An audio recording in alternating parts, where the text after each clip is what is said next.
1 October রাত 9টায় আমিরাতের Ajman city সেন্টারে পরিবারের সদস্যদের নিয়ে ঘুরতে দেখা যায় শামীম ওসমানকে। এই সময় তাদের হাতে লাল সুতোর ফিতা বাঁধা ছিল বলে জানিয়েছেন প্রবাসী বাংলাদেশিরা। গত 5ই আগস্ট ছাত্র জনতার গণ অভ্যুত্থানের পর আত্মগোপনে চলে যান নারায়ণগঞ্জের এই প্রভাবশালী সংসদ সদস্য শামীম ওসমান। বেশ কিছুদিন আত্মগোপনে থাকার পর পরিবারের সদস্যদের নিয়ে রাতের আধারে পালিয়ে যান ভারতে। নির্ভরযোগ্য একটি সূত্র দাবি করেছে শামীম ওসমান তার নিজস্ব জাহাজে করে সাতক্ষীরা হয়ে ইছামতি নদী পার হয়ে ভারতে প্রবেশ করেন দালাল চক্রের মাধ্যমে। ভারতে অবস্থানকালীন সময়ে সর্বশেষ তাকে দেখা যায় নিজামুদ্দিন আউলিয়ার মাজারে। সেই ছবি যমুনা টেলিভিশনের মাধ্যমে বাংলাদেশের মানুষ জানতে পারে। এই নিয়ে শুরু হয়েছিল সারা দেশে আলোচনা সমালোচনার ঝড়। স্যান্ডেলিনা সো, রূপচর্চায় আভিজাত্য। সর্বশেষ ক্ষমতাচ্যুত সাবেক প্রধানমন্ত্রী শেখ হাসিনার জন্মদিন উপলক্ষে নিজামুদ্দিন আউলিয়ার দরগায় দোয়া পাঠ করান শামীম ওসমান। সেই খবর বাংলাদেশের গণমাধ্যমে ইতিমধ্যে প্রকাশিত হয়েছে। তার কিছুদিন পরই শামীম ওসমান চলে যান আরব আমিরাতে। সেখানেই বর্তমানে তিনি অবস্থান করছেন। ছাত্র জনতার গণ আন্দোলনকে নস্যাৎ করতে শামীম ওসমান ও তার ক্যাডার বাহিনীর সদস্যরা সশস্ত্র হামলা চালায় ছাত্রদের উপর।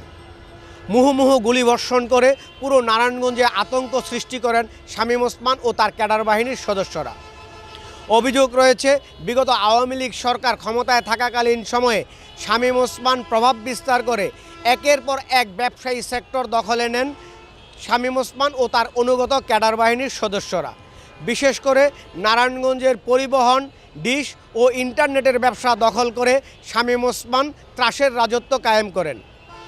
শামীম ওসমানের ছেলে অয়ন ওসমান জেডএন কর্পোরেশনের নামে নারায়ণগঞ্জের ইন্টারনেট ব্যবসা নিয়ন্ত্রণ করেন। বিভিন্ন ব্যবসায়ীদের হুমকি ধমকি দিয়ে ভয়ভীতি দেখে এককভাবে নিয়ন্ত্রণ করেন অয়ন ওসমান। জানা গেছে অয়ন ওসমান নারায়ণগঞ্জের চর নরসিংপুর ও মুক্তারপুর এলাকার লাইসেন্স নিয়ে পুরো নারায়ণগঞ্জের ইন্টারনেট ব্যবসা দখল করে নেন। একইভাবে তার অনুগত ঘনিষ্ঠ সহচর নারায়ণগঞ্জ সিটি কর্পোরেশনের কাউন্সিলর আব্দুল করিম বাবু দখল করে নেন ডিশের ব্যবসা। শীতল পরিবহনের নামে নারায়ণগঞ্জের পরিবহন সেক্টরও নিয়ন্ত্রণ করতেন শামীম ওসমান ও তার অনুগত ক্যাডাররা। শামীম ওসমানকে চাঁদা না দিয়ে কোনো পরিবহন নারায়ণগঞ্জে চলাচল করতে না বলে জানিয়েছেন সাধারণ ব্যবসায়ীরা। ছাত্র জনতার গণ অভ্যুত্থানের পর শেখ হাসিনার সরকারের পতনের পর শামীম ওসমান পালিয়ে যাওয়ার কারণে সাধারণ মানুষের মধ্যে সৃষ্টি হয়েছে ক্ষোভ ও বিক্ষোভ। সাধারণ মানুষ দাবি করেছেন শামীম ওসমান যে অপকর্ম করেছেন সে কারণে শামীম ওসমানকে ইন্টারপোলের মাধ্যমে দেশে ফিরিয়ে এনে বিচারের মুখোমুখি করা হোক। আমির হোসাইন স্মিথ, যমুনা টেলিভিশন, নারায়ণগঞ্জ।